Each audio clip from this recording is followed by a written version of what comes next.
Se nós temos uma progressão aritmética, vamos colocar aqui termo A1, termo A2, A3, A4 e assim sucessivamente, até um número n de termos. Para representar isso, eu vou colocar AN-2, o AN-1 e o AN.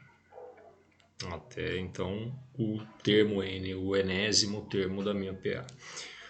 O que eu tenho que perceber é uma relação que eu estabeleço do primeiro termo com o último termo.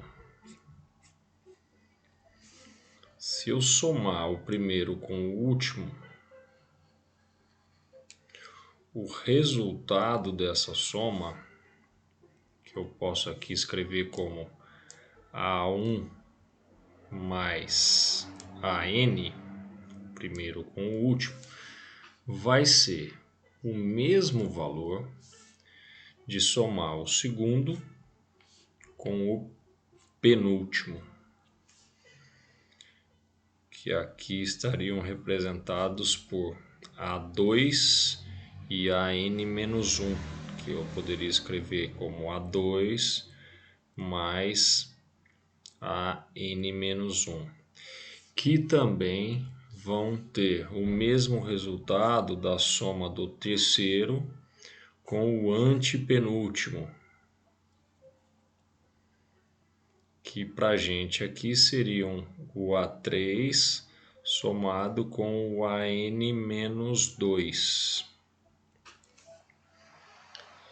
E que vão sempre ser representados por pares de valores, de termos da minha progressão, que satisfazem uma condição, que é a soma do índice de um com o índice do outro tem que dar o total de termos mais 1. Veja, 1 mais n, n mais 1. 2 mais n menos 1. n menos 1 com mais 2 vai dar de novo n mais 1. 3 somado com n menos 2. n menos 2 com mais 3 dá n mais 1. Sempre esta soma do primeiro com o último vai ser o mesmo resultado da soma de dois valores quaisquer da minha progressão, m,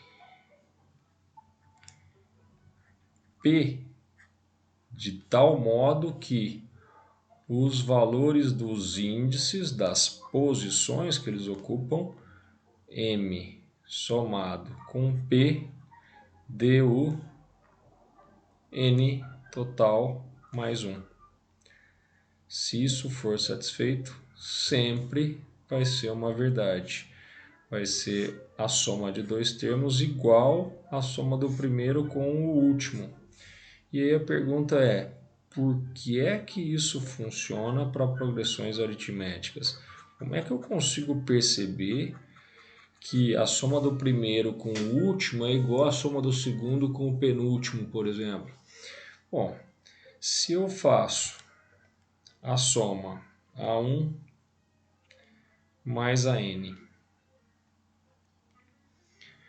e escrevo, essa soma vou manter o A1 mais AN, e se eu disser para você que eu vou somar,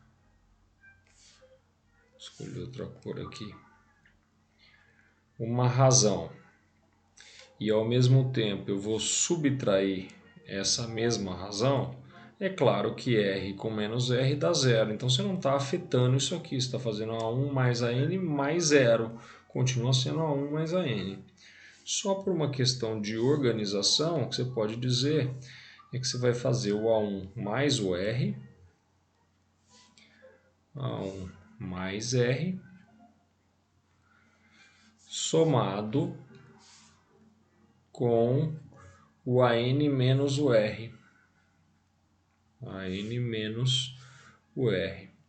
E agora, se você observar, A1 mais R, quando você está no A1 e você soma R, você faz o próximo termo, o A2. Essa é a definição da progressão aritmética. Você soma uma razão, você chega no próximo termo. Portanto, A1 mais R deu A2. De maneira bastante semelhante, você olha para o AN menos R.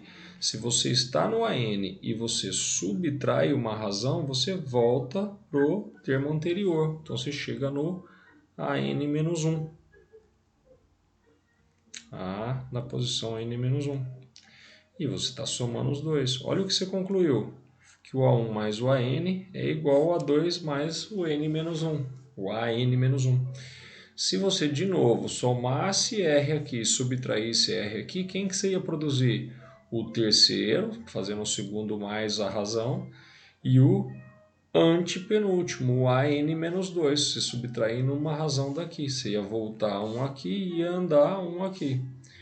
Portanto, essa igualdade vai ser sempre válida, desde que satisfeita essa condição, que a soma dos índices dê o total mais um, total de termos que você tem mais um. Inclusive, foi isso que o Gauss teria visto ou percebido para escrever a fórmula, a expressão da soma dos n termos de uma PA. Vamos ver como escrever isso e muitas vezes a gente faz um exemplo em relação a essa soma. Deixa eu apagar esse pedaço aqui. Apaguei e apaguei. Ótimo. O que a gente pode usar de exemplo é uma soma bastante comum. Vou falar que eu quero a soma S, que seria 1 mais 2 mais 3 mais e assim por diante até 98, 99 e 100. Diz a lenda que o Gauss teria olhado para isso e pensado, bom, posso reescrever essa soma na ordem trocada. No lugar do primeiro, vou colocar o último. No lugar do segundo, eu vou colocar o penúltimo. Eu simplesmente inverto. Então, seria 100 somado com 99, somado com 98, e assim por diante, até chegar em 3 mais 2 mais 1. Essa lenda diz que o Gauss teria feito isso aqui numa idade entre 8 e 12 anos. Bom, a gente não sabe. Na verdade, a gente sabe que o Gauss era um pouco mais esperto do que isso já nessa idade. Que ele teria passado um traço aqui e dito, bom, vou somar esses dois. A soma mais a soma vai me dar 2 vezes a soma. E isso é igual. E aí que vem a parte interessante que tem a ver com isso. Que se você soma o primeiro com o último, o resultado é 101. 1 mais 100, 101. Se você soma o segundo com o penúltimo, 2 mais 99, o resultado também deu 101.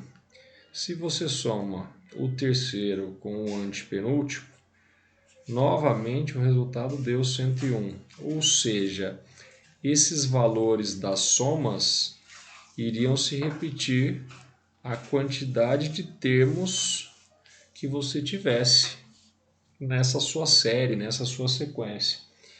Por que que isso acontece? Ora, você pegar o primeiro e construir a partir dele o segundo, você somou 1. E do último para construir o penúltimo, você subtraiu 1. Se você somou 1 e depois subtraiu 1, você continua com a soma igual. Portanto, essa soma também seria 101. Esta soma também seria 101. E, por fim, esta soma também seria 101.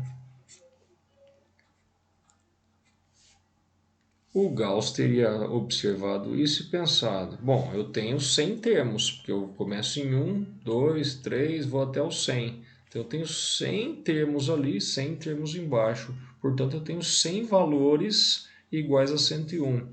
Posso reescrever que 2 vezes a soma será 100, que é o número de termos que eu tinha na minha expressão, na minha soma, vezes o 101, que é o resultado da soma do primeiro com o último. Passo esse 2 dividindo e chego que 100 vezes 101 dividido por 2 vai me dar a soma. 100 por 2 dá 50, que multiplicado por 101 daria 5.050. O que mostra para a gente o resultado da soma de 1 a 100. 1 mais 2 mais 3 até 100 vai dar 5.050. Pensando dessa maneira, observando exatamente isso, o primeiro com o último é igual ao segundo com o penúltimo, o terceiro com o antepenúltimo, você pode estender esse conceito para a soma de uma PA. Vou apagar esse pedaço daqui para colocar exatamente no mesmo formato disso, só que agora pensando numa PA. Se eu tenho a expressão soma igual ao primeiro termo somado ao segundo termo, que vai ser somado ao terceiro termo e assim sucessivamente, até chegar no último, então vou colocar aqui a n menos 1 e o AN. De acordo com o Gauss, eu poderia reescrever a soma invertendo a ordem. Aqui estaria o AN, aqui estaria o AN menos 1, aqui estaria o AN menos 2, e assim por diante os antecessores, até chegar em A2 e A1. Passaria um traço aqui, faria a soma S mais S, 2 S's. O que eu observei aqui, que o primeiro somado com o último é igual à soma do segundo com o penúltimo, que é igual à soma do terceiro com o antepenúltimo, e que vai se estender sempre repetindo o mesmo valor da soma até que o penúltimo com o segundo tem a mesma soma do último com o primeiro. Se todas essas somas são iguais, que naquele caso eram 101, mas que nesse caso será um valor indeterminado, que vai depender da PA que eu tenho, da progressão aritmética que eu tenho, eu sei que essa soma é que vai se repetir, que aqui estava representado, como eu disse, pelo valor 101. Então, esse valor é o primeiro mais o último termos. E essa soma teria que estar multiplicada pela quantidade de termos, que aqui eram 100 termos, que ele contou, o primeiro, o segundo, o terceiro, o 100º termo. Nesse caso, o número de termos está representado pelo índice. Esse aqui é o primeiro, esse aqui é o segundo, este é o terceiro, este aqui é o enésimo. Então, você teria que multiplicar essa soma por n. Passando o 2 dividindo, a gente chega naquilo que chamamos da soma dos n termos. Muitas vezes as pessoas colocam um n aqui para indicar que é a soma dos n termos ou dos n primeiros termos de uma PA, que seria o primeiro mais o último, primeiro termo mais o último termo, vezes a quantidade de termos dividido por 2. E essa, portanto, a fórmula da soma dos termos de uma PA, ou dos n termos da PA, ou dos n primeiros termos da PA. Esta é uma fórmula bastante importante em relação à soma e que eu tenho que guardar no coração. Portanto, põe o coração aí e guarde. Importantíssimo que você entenda essa ideia, que o primeiro com o último, primeiro termo somado com o último, é uma soma que sempre vai se repetir ao longo dessa expressão. O primeiro mais o último é igual ao segundo com o penúltimo, que é igual ao terceiro com o antepenúltimo, e, portanto, a quantidade de vezes que essa soma vai aparecer corresponde à quantidade de termos que eu tenho ali. que neste caso eram os n termos. Maravilha?